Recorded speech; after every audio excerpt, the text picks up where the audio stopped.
Oke. Dan ini aku mau screenshot dulu ya, soalnya aku takut kalau kelupaan screenshot. Oke.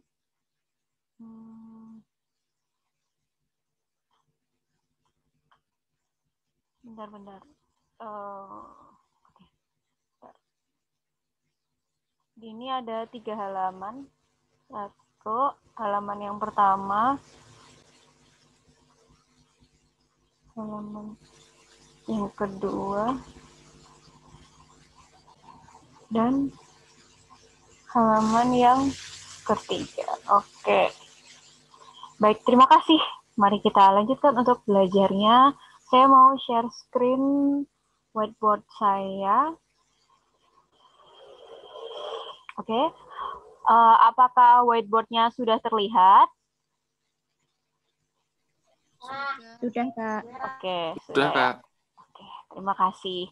Baik, mari kita lanjutkan di soal yang nomor 9. Oh ya, nanti kalau semisal adik-adik ada yang belum memahami, silahkan ditanyakan lagi gitu. Biar tidak melangkah lebih jauh lagi. Jadi sebelum melangkah lebih jauh, adik-adik tuh benar-benar paham gitu mengenai konsep-konsep yang ada di sini. Oh ya, saya mau off cam dulu, takutnya kalau semisal nanti mati.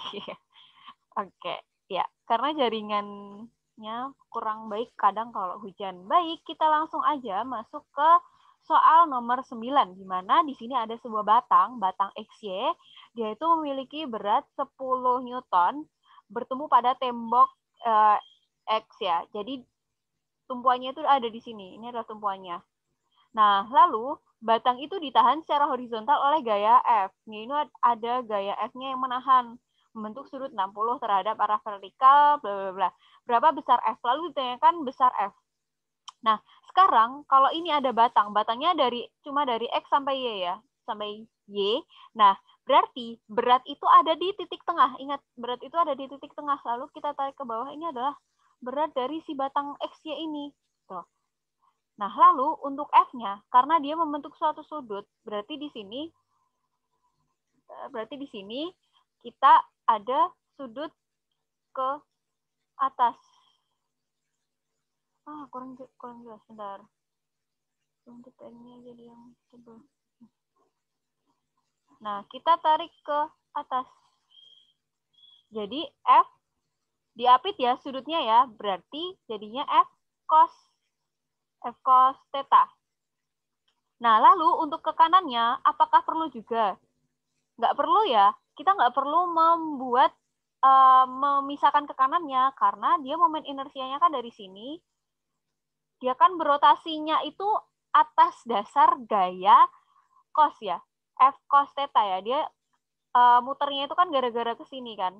Nah, berarti kalau yang mendatar ini, nanti dia itu tidak memiliki, karena nanti gayanya itu sejajar dengan si, panjangnya tadi gitu. Nanti nggak bisa. Kita bisanya dibuatnya tegak lurus. Nah, gampangannya kayak gitu. Jadi, kalau kamu mau bikin ngitung rotasinya itu, torsinya, nah kamu pakainya yang lurus. Oke, nah sekarang dari sini ke sini,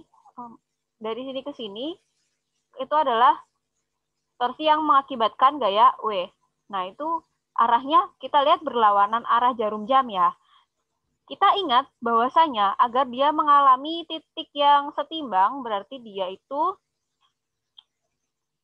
memenuhi sigma. Sebentar, kurang tebal. Dia memenuhi nilai sigma tau. Sigma torsi sama dengan 0. Atau sigma F kalikan R sama dengan 0. Nah, ini alhamdulillah tulisannya lebih bagus lagi karena dapat pinjaman Pentem gitu. Alhamdulillah. Oke, baik. Kita lanjutkan. Untuk yang nilai W-nya. Untuk torsi akibat si gaya W. Berarti dia kan memenuhi di sini kan. Si R-nya itu kan segini. Si R segini itu adalah kita tuliskan setengah dari D. Di mana D itu adalah panjang dari X, Y. Ini adalah D. Nah, berarti nilai dari R-nya F cos itu adalah yang ini. Nilainya adalah D. Oke. Nah, berarti kita bisa lanjutkan mengerjakan sigma F kali R. Yang pertama, kita tulis yang searah jarum jam. Searah jarum jam itu berarti W dikali setengah D. Lalu di yang satunya, F cos ya. Dia berlawanan arah jarum jam, berarti dikurangi. F cos theta dikalikan D. Ini nilainya sama dengan 0. Nah, berarti di sini kita bisa tuliskan kalau misal W kali setengah D sama dengan F cos theta kalikan D. Di sini DD-nya mau kita coret-coret nih. Kita coret-coret pakai yang kita coret. Nah, berarti tinggal sisa yang ini. Kita masukin angka W-nya. W-nya itu nilainya 10 dikalikan setengah sama dengan F cos 60. Cos 60 ingat ya, kita harus hafal antara sin cos ya, sin cos tan. Oke. Cos 60 nilainya adalah setengah. Iya. Oh ya, cos 60 nilainya setengah. Berarti kita bisa coret-coret gitu. Maka F-nya adalah 10. Di sini ada yang belum hafal sin cos tan? Sudah hafal semua? Atau sebenarnya masih agak ragu gitu cara ngapalinnya? Oke, di sini aku mau jelasin sedikit tentang sin cos tan ya. Kita nulis sin cos tan-nya itu dari sudut 0, 30, terus 45. Bentar. Saya pindahin di tempat yang lebih luas dulu.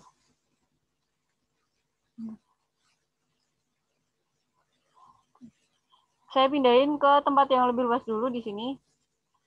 Tentang cara ngapalin sin cos tan gitu. Cara menghafal trigonometri ya. Trigonometri. Di sini tuh ada sin, cos, tan. Dan di sini tuh ada sudut. Kita mulai dari 0. Kita mulai dari 0. Kemudian 30. Kemudian 45. Kemudian 60. Yang terakhir adalah 90. Kita ngapalinnya tuh gini. Kalau dari aku, ngapalinnya itu diawalinya sino, kosi, tano. Berarti dia itu awalannya ini 0, 1, 0. Nah, berarti di sini tinggal di kebalikannya. Ya, yang cos sin sama sinnya ya. 0 sama 1. Nah, kemudian karena ini dari 0, semua itu awalannya tuh pakai setengah.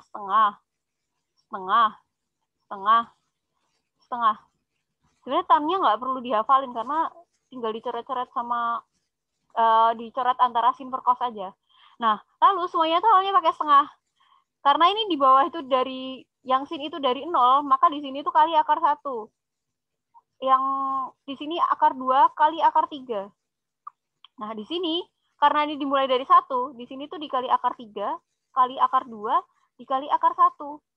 Setengah akar 1 itu teh hasilnya setengah gitu. Jadi cara ngapalin yang mudah itu salah satunya dengan cara ini. Nanti tannya tinggal sin per cos aja gitu. Cuman karena awalnya sudah hafal ya gini lebih enak gitu. Maksudnya biar kalian tuh nggak ngapalin nilai tantannya itu berapa. Tapi kalau misal kalian mau ngapalin ya monggo-monggo saja. Gitu. Oke, baik. Mari kita lanjutkan. Kita balik lagi ke yang nomor 9 ini. Apakah ada yang ditanyakan di sini? Oh, satunya belum aku tulis. Satunya ini kan. Oke, saya tunggu 30 detik. Ya, kalau nggak 30 detik sampai 1 menit. Apakah ada yang tanya nomor 9?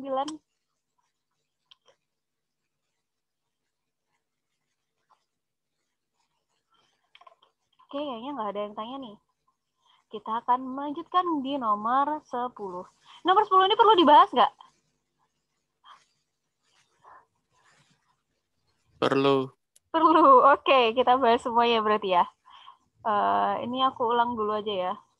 Itu jelek banget kemarin tuh masih pakai handphone yang nggak jelas gitu jadinya. Tapi sekarang udah pakai.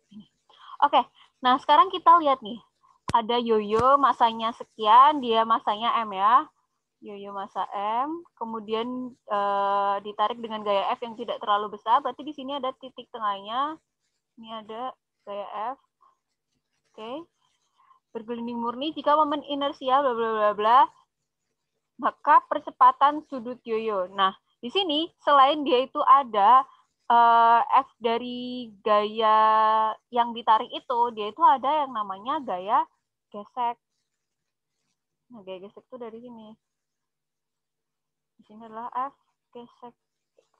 Nah, kalau misal dari sini kita tuh kan tahu ya, si momen inersianya yoyo ini adalah 0,6 mr kuadrat gitu. Terus si jari-jari yoyo yang kecil, si R kecil ini, maaf salah warna. Si R kecil ini, R kecil nilainya 0,2 R besar. Nah, lalu dicari percepatan sudut yoyo. Percepatan sudut yoyo berarti apa ini? Alfa atau omega?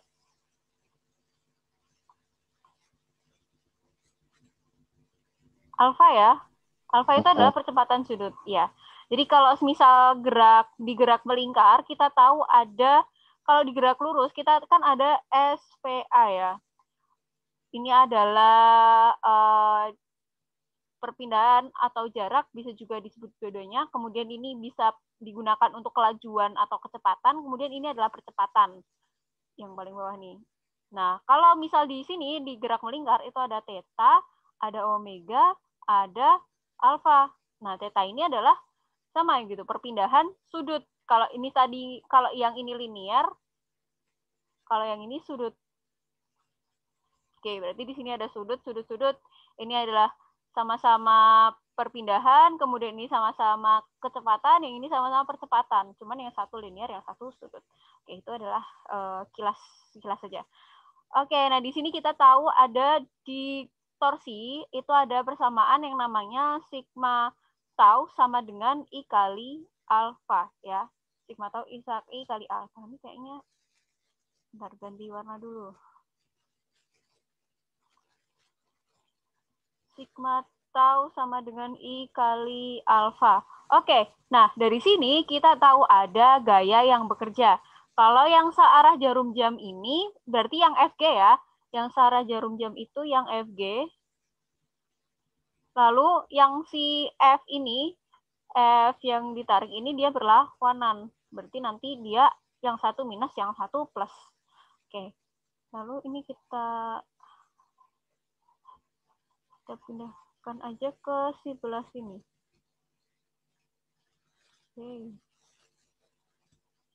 Oke. Oke, saya ulangi aja deh. Jelek ternyata tulisannya. Bentar. Oke. Saya ulangi di sini. Sigma tau sama dengan I kali alfa. Kita tahu persamaan ini, di mana sigma torsi yang pertama itu adalah yang nilainya kita tulis dua yang nilainya positif. Ingat ya, ini sigma F kali R ya. Yang positif berarti FG. Si FG dikalikan sama R. Lalu dikurangi F yang narik itu. Berarti F dikalikan tadi R-nya si F nariknya 0,2 R. Sama dengan I kali alfa, di mana kita tahu I-nya 0,6 mR kuadrat kali alfa. Oke. Sampai di sini bisa dipahami ya. Nah, lalu dari si linear, kita balik lagi nih. Dari linear sama sudut. Antara linear sama sudut ini, kalau misal mau nyari nih, nah nilai dari, misal kita mau nyari alfa itu nilainya adalah A per R. Lalu kalau mau nyari omega nilainya V per R. Lalu kalau mau nyari yang ini, theta ini, nilainya S per R. Nah, jadi si alfa ini kita bisa ubah menjadi A per R. Dihapus. Oke. Ulang, berarti sama dengan 0,6 mr kuadrat dikalikan A per R. Kita langsung ubah di sini. Oke, nah lalu dari sini kita bisa coret R-nya ya. Kita bisa coret R-nya. R yang ada di sini, di sebelah sini, pangkatnya ini kita coret sama yang bawah. Lalu yang di ruas kanan kiri ini kan sama-sama ada R-nya ya. Kita boleh coret di sini. Coret, coret, coret. Oke, berarti ketemu FG min F kali 0,2 sama dengan 0,6 M kalikan A. Oke, dari sini kita dapatkan kayak gini. Lalu kita tulis nilai dari FG-nya. FG, kita pindah ruas si F-nya berarti 0,2 F ditambah 0,6 MA. Ini step yang pertama. Lalu step yang kedua, kita kerjakan kalau misal kita memandang dia ini adalah sebuah benda yang bergerak gitu. Berarti dia memenuhi persamaan sigma F sama dengan M kalikan A. Kalau dia dipandang sebagai sebuah benda yang bergerak, berarti yang kanan itu, yang ke kanan itu yang positif, yang ke kiri itu yang negatif. Berarti kita memandang sebagai F dikurangi F geseknya sama dengan M kalikan A. Nah, lalu F kurangi F gesek ya. Kita tulis dulu F dikurangi F geseknya, kita masukin nih. Dari nilai tadi, dari nilai ini nih. Oh, aduh. Bentar, ulang.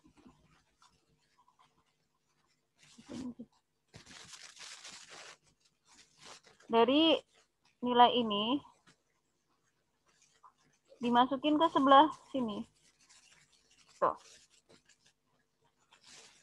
Berarti F dikurangi 0,2 F ditambah 0,6 MA sama dengan M kalikan A.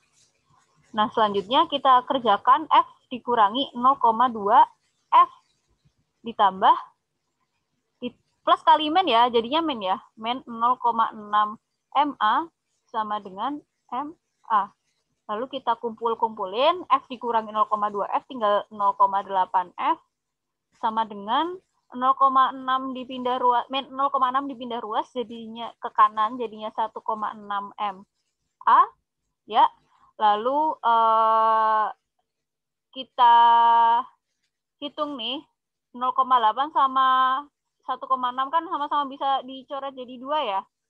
2 ya. Berarti kita tahu nilai F-nya sama dengan 2 kali MA.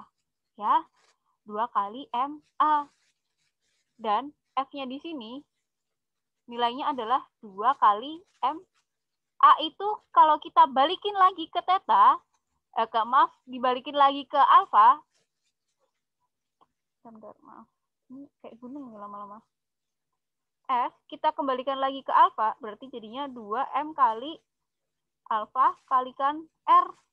Gitu. Lalu selanjutnya, cukup di sini. Oke, kita lanjutkan di sini aja. Maka kita tahu bahwasanya nilai dari alfa sama dengan F dibagi 2MR atau 0,5 F per M kalikan R. Oke, jadi stepnya cukup panjang untuk menyelesaikan ini, di mana step yang pertama, ini aku ubah warnanya dulu. Step yang pertama itu kita harus menyelesaikan ini. Step yang pertama kita harus menyelesaikan yang ini. Step yang kedua kita pakai yang ini. Oke. Baik, sampai di sini ada yang ingin ditanyakan?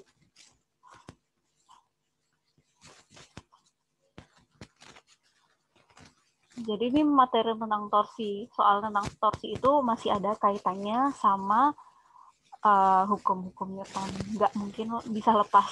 Gitu.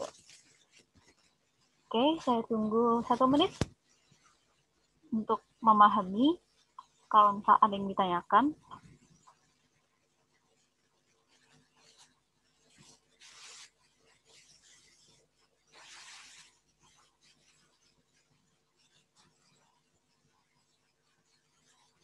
Oke, jika tidak ada, kita lanjutkan ke soal yang selanjutnya.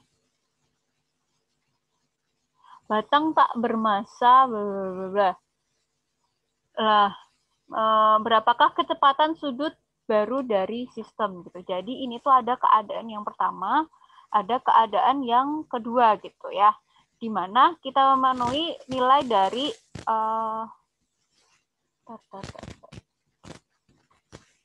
ada keadaan namanya momentum sudut ya, L, momentum sudut. Jadi momentum sudut itu dia karena dia itu keadaannya itu cuma diubah keadaannya, tapi dalam suatu sistem yang sama dia itu memenuhi persamaan L sama dengan L aksen gitu. Beden. Dia memenuhi L sama dengan L aksen. Nah, lalu di persamaan L ini, L itu nilainya adalah sigma I kali omega. Yang keadaan yang pertama dikalikan sigma kali I omega keadaan yang kedua. Bentar aku ngomong. Oke, baik. Karena di sini ada dua benda ya. Ada benda yang ada di kanan dan ada benda yang di kiri. Nah, maka kita bisa menuliskan bahwasanya ini adalah I1 omega 1 ditambah I2 kali omega 2 sama dengan I1 kali omega 1. I1 aksen kali omega 1 aksen ditambah I2 aksen kali omega 2 aksen ya. Jadi di sini tuh aksen itu adalah keadaan akhir. Aksen adalah keadaan akhir. Di sini adalah keadaan awal. Oke. Baik, sampai di sini bisa dilanjutkan ya. Nah, lalu nilai dari I-nya itu sendiri berapa sih? Kita lihat di sini I sesuatu karena dia itu sama aja ya, si bendanya ya, bendanya sama aja, cuma keadaannya yang berbeda, berarti kita bisa tuliskan gitu kan. Nanti kan kalau misal nih, pun kalau pakainya silinder pejal atau yang lain kan, nanti kan misal yang sebelah kanan, misal yang kanan setengah, yang bla bla bla bla ditambah setengah bla bla bla bla sama dengan setengah bla bla bla ditambah setengah. Nah, nanti kan sama aja bisa dicoret ya. Sama aja bisa dicoret, berarti di sini kita bisa tuliskan pakai nilai yang template gitu, nilai MR kuadrat I-nya. Ya, kalau misal untuk yang momentum sudut MR kuadrat omega 1 ditambah MR kuadrat omega 2 sama dengan MR kuadrat omega 1 aksen tambah, ini R-nya R aksen ya, R1, R2, R1, oke, MR2 aksen kuadrat omega 2 aksen. Oke, nah di sini si masanya itu tuh karena masanya sama semua, berarti masanya ini kita bisa coret nih. Masanya kita bisa coret. Kita bisa coret masanya. Nah, lalu untuk R yang pertama itu ya, R yang pertama, dia itu kan nilainya itu R ya. Nilainya itu kan R, segini kan nilainya R. Nah, lalu di sini dia diubah menjadi setengah R. Nah, berarti si keadaan yang pertama, baik dari benda yang sebelah kanan maupun benda yang sebelah kiri, kita bisa tuliskan R juga gitu. Jadi R kuadrat kalikan omega. Kita tahu untuk keadaan yang pertama itu adalah omega ya. Berarti omega satunya kita ubah jadi omega ditambah R kuadrat omega juga. Tuh, lalu yang sebelah kanan kita ubah menjadi setengah R omega aksen ditambah setengah R kuadrat ya, kuadrat omega aksen. Nah, jadi si kecepatan sudutnya itu antara benda yang kanan sama yang kiri itu sama. Berarti kita bisa tuliskan nilai ini adalah 2R kuadrat omega sama dengan setengah R dikuadratin, berarti 1/4 R kuadrat omega kuadrat, karena di sini ada dua kondisi ya. Dua kondisi berarti kalian boleh mengkalikannya mengkalikan 2. Tuh, dikalikan 2. Nah, lalu kalau udah sampai di sini kita boleh coret-coret yang bisa dicoret. Pokoknya hitungan di fisika itu kalian usahakan jangan ngitung banyak-banyak lah ya. Kalau bisa dicoret, coret aja gitu. Nah, lalu kita ketemu nilai omega aksanya itu adalah 4 kali omega. Jadi ini adalah hasil akhirnya.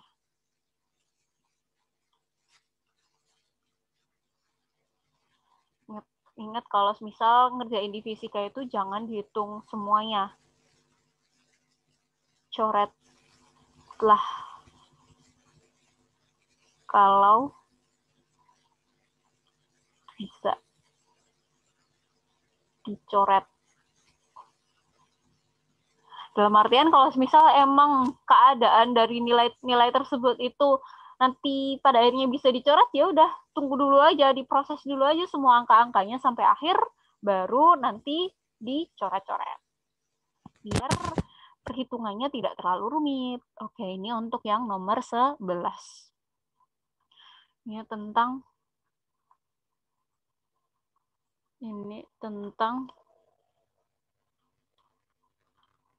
momentum sudut.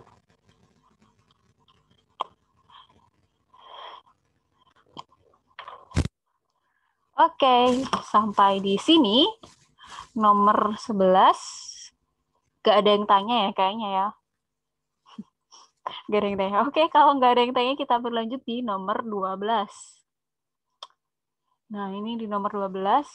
4 buah benda berbentuk bola pejal dan silinder, masing-masing ada benda yang pejal sama berongga gitu. Jadi ada yang namanya di sini tuh ada bola ya. Di sini, bentar, saya ganti menjadi warna biru. Di sini ada bola, ada silinder. Silinder. Nah, si bola ini ada bola pejal, ada berongga.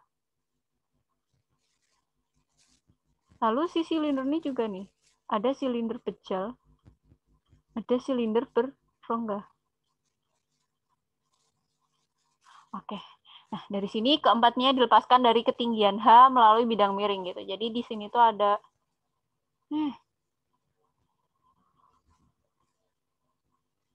Nah, di sini tuh ada bola yang entah berantah tadi diturunin gitu ya. Dia ada ketinggian H-nya. Lalu ditanyain tuh, manakah pernyataan yang paling benar? Di sini ada 1, 2, 3, 4. Gitu. Pertama-tama, langkah pertama yang kita lakukan adalah menulis nilai dari K-nya. K dari masing-masing ini. Kalau misal si bola pejal itu nilainya adalah 2/5 ya. 2/5. Ini tuh maksudnya K itu dari I itu loh. I itu kan bla bla bla bla MR kuadrat kan. Tergantung dari bola tersebut atau silinder tersebut gitu. Apakah dia berongga ataukah dia pejal. Dia tuh ada ke masing-masing K-nya gitu. Lalu dilanjut untuk yang berongga itu nilainya 2/3 bola berongga. Kemudian kalau yang pejal itu adalah 1/2 atau setengah. Nah, lalu kalau yang berongga itu nilai silinder berongga itu nilainya 1. Berarti dia nggak ada apa-apanya gitu. Oke.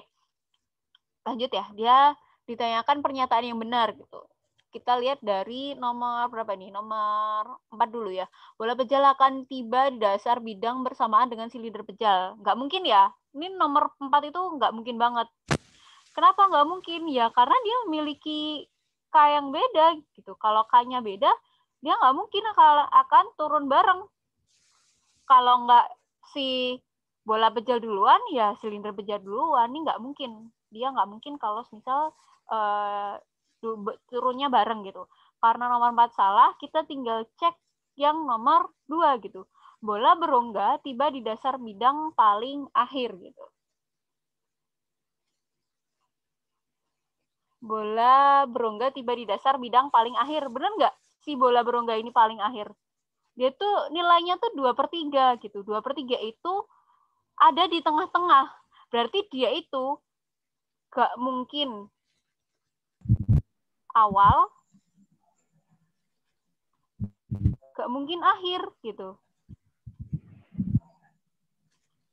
Karena dia kondisinya 2/3 gitu. Jadi ini juga nggak mungkin. Nah, di sini otomatis jawaban yang benar adalah 1 dan 3. Gitu. Oke, sampai di sini ada yang ingin ditanyakan?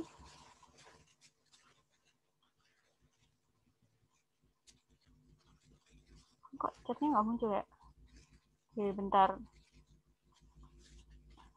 Ini yang mumet kenapa ini?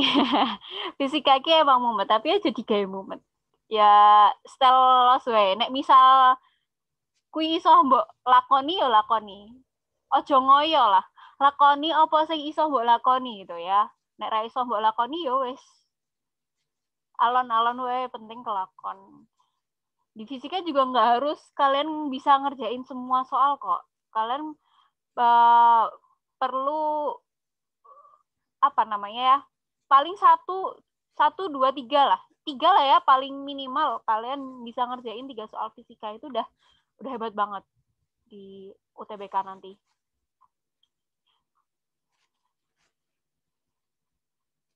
Iya, benar. Semakin besar K-nya itu, dia turunnya semakin cepat ya, karena dia memenuhi persamaan.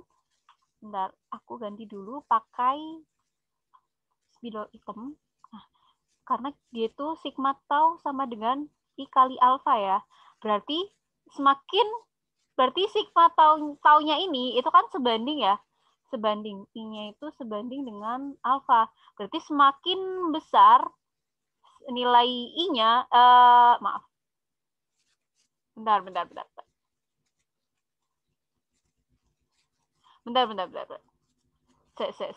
Jadi pertanyaannya, K itu berarti semakin besar K-nya semakin cepat ya. Oke, maaf aku tadi salah dalam membaca ya. Kita ulangi ya. Sigma tau sama dengan I kali alfa ya. Kita tahu yang bikin suatu itu cepat atau enggaknya, itu kan ada dari percepatannya ini ya. Ya, si percepatannya ini. Sedangkan percepatan sudutnya itu, dia itu sebanding dengan sebanding dengan seper inersia gitu. Berarti kalau pengen cari ini yang semakin cepat, berarti kita cari nilai dia sebanding dengan seper I, berarti kita cari nilai I yang semakin kecil gitu. Karena dia berbanding balik ya. Maaf ya, relat ya. Dia adalah berbanding balik.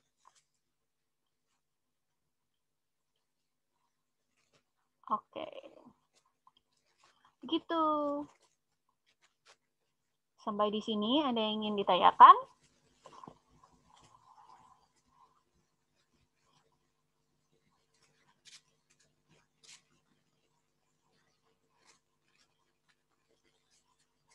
Karena kalau misal kita lihat pernyataan yang nomor 3 ini, silinder pejal bukan yang terakhir tiba di dasar bidang. Ya benar gitu, karena dia nilainya setengah. Dia nggak yang paling kecil dan dia nggak yang paling besar. Tuh, itu cara menalar gampangannya seperti itu. Oke. Oke, ini untuk yang apa namanya sampai di sini aku ekspor dulu.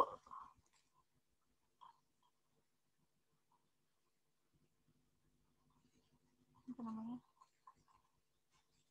Aku stop share dulu. Di sini kita mau mempelajari yang selanjutnya.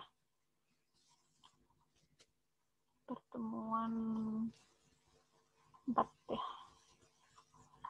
Oke. Baik, kita mau ganti kanvas dulu.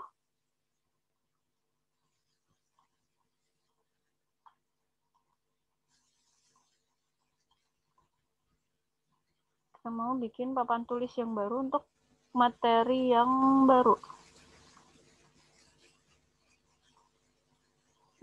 Kita masukin PowerPoint.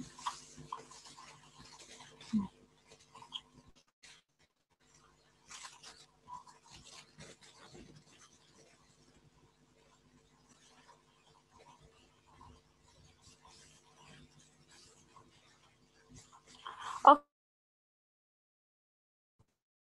Kita mau dapatkan kanvas yang baru nih. Kita menyelesaikan soal-soal yang baru. Oke. Baik, soal nomor 1. Oh iya, jangan kira semua soal di UTBK itu ada jawabannya ya.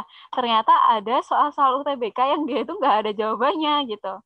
Ini ya nggak usah kalian, ini kok nggak ketemu jawabannya, terus kalian tuh jadi bad mood gitu, suntuk karena nggak ketemu jawabannya. Ya udah, berarti emang nggak ketemu jawabannya aja. Oke, sekarang kita lanjut soal yang pertama. Karena aku nemuin beberapa soal UTBK di beberapa tahun gitu ada yang nggak ada jawabannya. Termasuk soal yang ini nggak ada jawabannya. Sebuah bola pejal bermassa M dengan momen inersia I menggelinding pada bidang miring dalam keadaan diam dengan ketinggian H ya. Berarti dia itu gini, dia itu turun, ketinggiannya H. Nah, diawali dari keadaan diam. Cara yang dapat dilakukan untuk memperbesar kelajuan linier bola pejal tersebut menjadi 2 kalinya adalah, kalau misal nih ada keadaan yang pertama, ada yang keadaan yang kedua, ada keadaan 1, ada keadaan 2 di bidang miring, dan itu adalah suatu bola atau silinder. Nah, ini memungkinkan menggunakan persamaan energi mekanik awal sama energi mekanik akhir gitu. Dimana kita tahu energi mekanik itu nilainya adalah energi potensial ditambah energi kinetik ya. Kinetik, tapi di sini ada kinetik translasi dan ada energi kinetik rotasi ya. Energi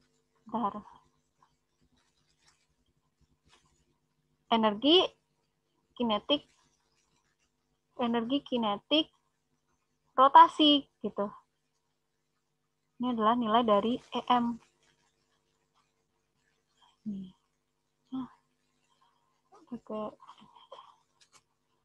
Ya, jadi ada keadaan yang pertama, ada keadaan, nanti saya singkat jadi Ekinrod sama Ekintras saja ya. Ekinrod sama Ekintras.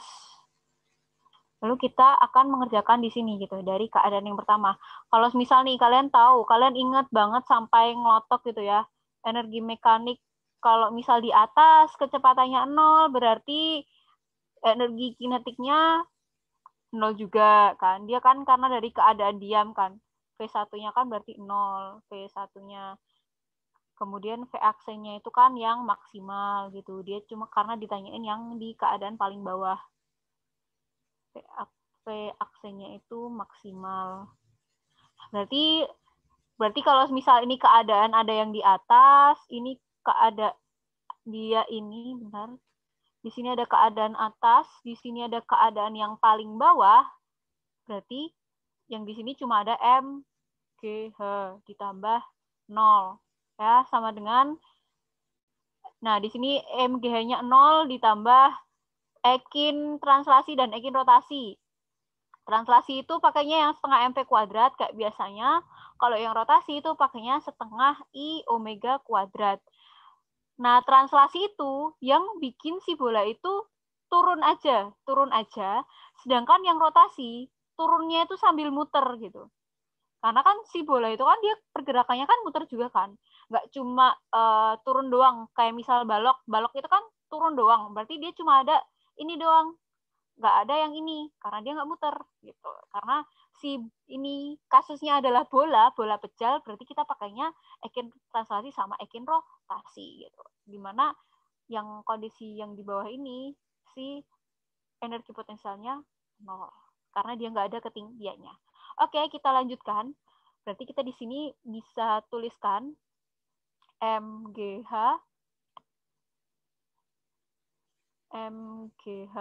sama dengan setengah MV kuadrat tambah setengah I. I dari bola pejal. Bola pejal tadi 2/5 ya, MR kuadrat.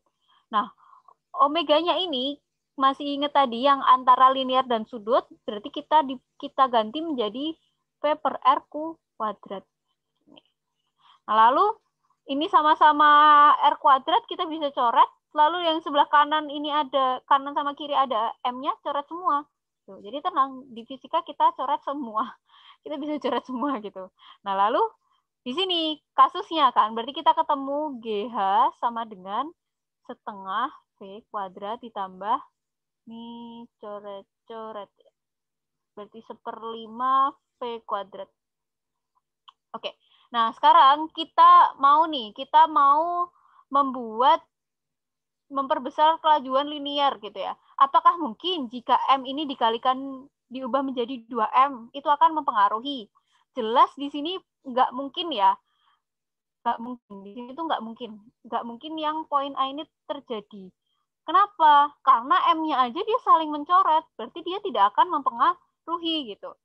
Oke, nah sekarang untuk kasus yang kedua gitu. Dia dikatakan bahwa saya memperbesar I menjadi 2I gitu. Oke. Sekarang kasusnya kita balikin ke sini sebelum dicoret. Sebelum si setengahnya dicoret. Oke ya. Untuk yang ini jelas enggak ya? Enggak mungkin. Karena M-nya enggak mempengaruhi. Untuk kita sebelum coret berarti GH sama dengan setengah V-nya ya. Kita ubah dulu menjadi kelajuan linear bola pejar menjadi 2 kalinya. Berarti kita ubah menjadi 2V ya. 2V kuadrat ditambah setengah kali 2/5. V-nya kita ubah jadi 2V kuadrat. Berarti nilainya GH sama dengan setengah kalikan 4V ditambah setengah kali 2/5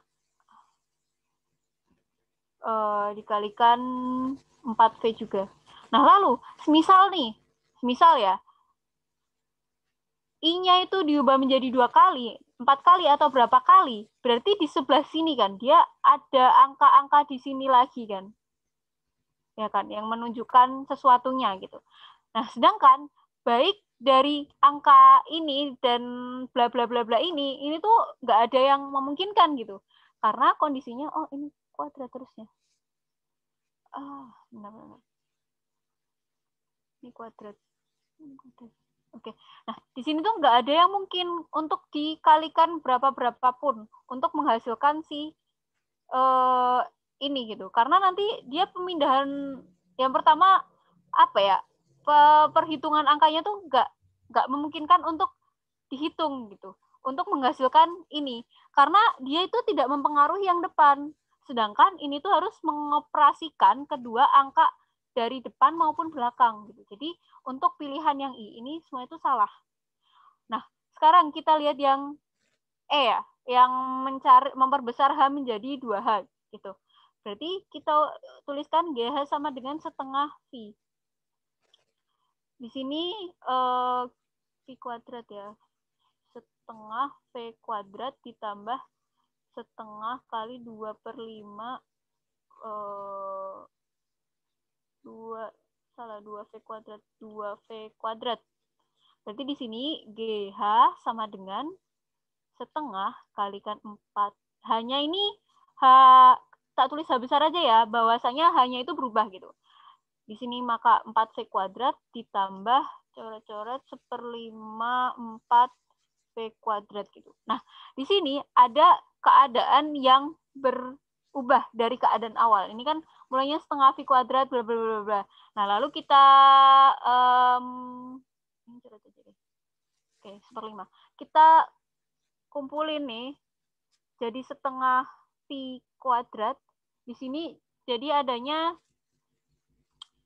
maaf, di sini 4-nya tak keluarin ya, 4 setengah V kuadrat ditambah 1/5 Pi kuadrat gitu ya. Di sini ada GH. Nah, kita lihat, kita bandingin. Kita bandingin antara keadaan yang ini sama keadaan yang ini. Gitu ya, keadaan yang ini sama keadaan ini. Di sini berarti kalau misal nih kita mau pakai jawaban yang H, berarti harusnya si H ini dikalikan 4 dong. Ya, si H ini harusnya dikalikan 4, bukan cuma dikalikan 2 doang, nggak bisa gitu. Jadi kalau misal mau jawabannya yang H, ya hanya dikalikan 4 kali. Gitu. Jadi soal nomor 1 ini adalah salah. Rumit-rumit ngerjainnya, ternyata jawabannya nggak ada ya. Oke, jadi pilihan yang A salah karena si M ini nggak mempengaruhi. Kemudian pilihan B sampai D itu salah karena dia itu tidak berimbas yang bagian depan-depan. Kemudian untuk yang E itu keliru karena si H-nya itu harusnya dikalikan 4. Oke, sampai di sini kayaknya mupeng ya. Iya ya, sedih juga ya, capek-capek ngitung, nggak ada ya. Tapi ya nggak apa-apa sih. Yang kemungkinan besar apa ya, lebih enak menghitungnya itu emang poin-poin besarnya di materi hukum Newton kemarin, karena soal-soal hukum Newton tuh keluarnya banyak banget. Jadi nggak rugi yang belajar, asalkan paham konsepnya. Itu sih, makanya belajar hukum Newton kemarin sampai berkali-kali nggak apa-apa lah ya. Yang penting bisa ngelepek gitu. Hukum Newton, usaha energi itu poin paling besar itu soal-soalnya di situ gitu. Oke, sampai di sini. Wow, ternyata sudah jam 20:55. Baru membahas tentang bola pejal yang turun. Ya. Yeah. Ini masih ada tentang 2 piringan dan banyak lagi. Baik, ini kita lanjutin yang nomor 2 ya. Kita lanjutin yang nomor 2. Yaitu ada 2 piringan. Piringan yang pertama, ntar kita ganti tuh pakai ini. Oke, ini ada piringan yang pertama, ini piringan yang kedua. Nah, piringan yang pertama itu masanya sama. Kemudian di sini row-nya rapat massa row-nya yang pertama itu lebih kecil dari row-nya yang kedua. Kemudian momen inersia pertama, apakah benar momen inersia yang pertama itu lebih kecil dari momen inersia yang kedua? Nah, ini tuh ditanyakan Mas Ihan. Ini mesti ditanyakan apakah benar. Lalu kita jawab nih. Pada dasarnya kita tahu persamaan rho sama dengan M per V ya. Kita tahu M per V, di mana V ini adalah volume gitu. Kalau misal di volume, berarti kita tahu bahwasanya oh ya, ini tuh ada T-nya juga ya, ada ketebalannya T ya, ada ketebalannya T. Berarti kita tahu V itu kan luas alas kali tinggi ya. V itu luas alas kali tinggi, berarti A kali T ya. Ini T. Berarti di sini M per pi kuadrat R kalikan T. Bisa dibilang seperti itu ya. Nah, lalu di sini apakah benar kalau momen inersia piringan pertama itu lebih kecil daripada momen inersia piringan yang kedua? Nah, sedangkan di sini kita tahu bahwasanya nilai I sama dengan MR kuadrat. Gitu. Kalau misal nih, rho-nya kita kaitin deh antara rho sama R. Dia berbanding lurus atau berbanding terbalik? Berbanding terbalik ya, karena dia di bawah. Si rho ini sebanding dengan seper R gitu. Berarti semakin besar piringannya, ini kalau misal dia semakin besar, maka si R-nya ini adalah semakin kecil.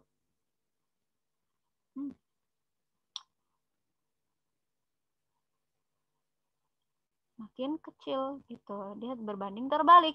Kalau misal si rho satunya itu kecil, berarti dia harusnya juga momen inersianya itu semakin besar ya. Dia berarti pernyataan yang ini salah karena dia dibantah oleh ini. Oke, lalu momen inersia suatu benda secara substansial bergantung pada rapat masanya. Ya, benar. Karena dia secara substansial itu, si massa itu bergantung sama rho-nya. Nah, di sini itu kalau secara substansial itu kita sebenarnya nggak boleh loh mengatakan massa jenis itu adalah woi. Ih.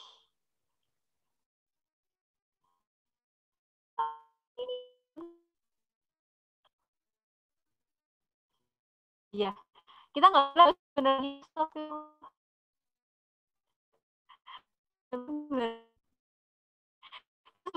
mengatakan ini adalah nilai massa dibagi nggak boleh, karena sebenarnya ini adalah suatu ketetapan gitu. Jadi secara substansial itu si massanya yang mempengaruhi, yang dipengaruhi oleh nilai maka di substansial benar kalau misal benda itu pada rapat massanya ini adalah benar. Karena alasan ini benar, pernyataannya salah, berarti dia jawabannya apa itu? A, B, apa C, apa D? Yang D bukan ya? Yang D ya? Yang D ya? Oke. Oh, suara nggak stabil ya? Iya, tadi muncul tulisan your internet unstabil gitu. Oke, jadi sampai sini jawabannya yang D. Oke, tinggal 1 menit lagi. Ternyata tinggal 1 menit lagi.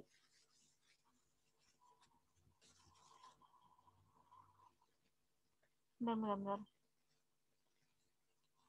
Oke, udah aman lagi ya.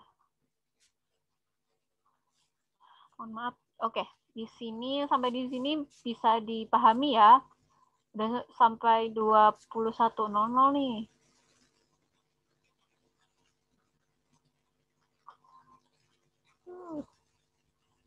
Ini nanti kalian itu ya, apa namanya, kasih masukan ke aku ya. Ini tuh aku bingung kan, mau aku ketik atau aku tulis kayak gini aja, soalnya ini tuh banyak yang perperan gitu. Kalau perperan aku ketik pakai yang kayak huruf-huruf kemarin, nanti takutnya susah gitu, karena nggak bisa dibuat pernya. Nah, ini untuk yang nomor 3 ini tak kasih clue ya. Nanti kalian menyelesaikan untuk yang nomor 3 di tempat masing-masing. Di sini tuh ada yang namanya gaya normal. Nah, berarti di sini ada N, sudutnya ada di sini. Berarti di sini ada, maaf, bentar. Sudutnya ada di, sudutnya ada di sini. Ini berarti N cos theta. Di sini ada N sin theta. Terus di sini nanti ya, karena ada talinya, ada tegangan tali. Tegangan talinya berarti mengacu T cos theta. Kemudian di sini ada gaya beratnya. Oke, ini clue-nya. Ini clue-nya ya. Jadi aku kasih intro dulu. Nanti kalian ngitung pakai sigma Fy sama dengan 0 sama sigma Fx sama dengan 0. Gini. Nah, nanti maaf, sigma Fs-nya, oh ya, Fx-nya karena dia ada suatu keadaan sentripetal, berarti sigma Fx-nya sama dengan Fs gitu. Karena dia diikat di sini dan dia mengalami suatu percepatan sudut. Nanti kalian selesaikan ini di tempat kalian. Aku harap kalian ditulis kayak gini ya. Ditulis kayak gini ya, pakai apa namanya? Board pen ini ya. Oke. Ya, ini nomor 3 ini lumayan panjang, makanya aku kasih intro dulu ke kalian buat nyelesain nantinya. Kita akan bahas di pertemuan selanjutnya. Karena ini soalnya itu ada keluar di SBMPTN 2018. Gitu. Takutnya kalau soal-soal yang serupa kayak gini tuh keluar lagi, kalian nggak bisa ngerjain juga. Jadi ini latihan dulu deh, gitu. Ya, dikasih clue-nya, nanti dilanjutin buat ngerjain. Oke? Boleh di screenshot deh kalau misal mau tahu yang nomor 3 ini lanjutannya, nanti diselesain. Ingat ya, Fs itu nanti pakainya M kali A sentripetal. Tuh, enak tuh. NIF sentripetal. Itu ada di pelajaran gerak melingkar. Yang sentripetal, gaya yang ke dalam titik pusatnya. Oke, sampai di sini perjumpaan kita untuk pembelajaran fisika. Yeay. Menyenangkan sekali ya. Cukup bikin bundet ternyata ya belajar fisika ya, tapi nggak apa-apa. Namanya juga fisika. Kalau fisika itu nggak jadi misteri ya aneh. Oke, ini aku. Oke, you receive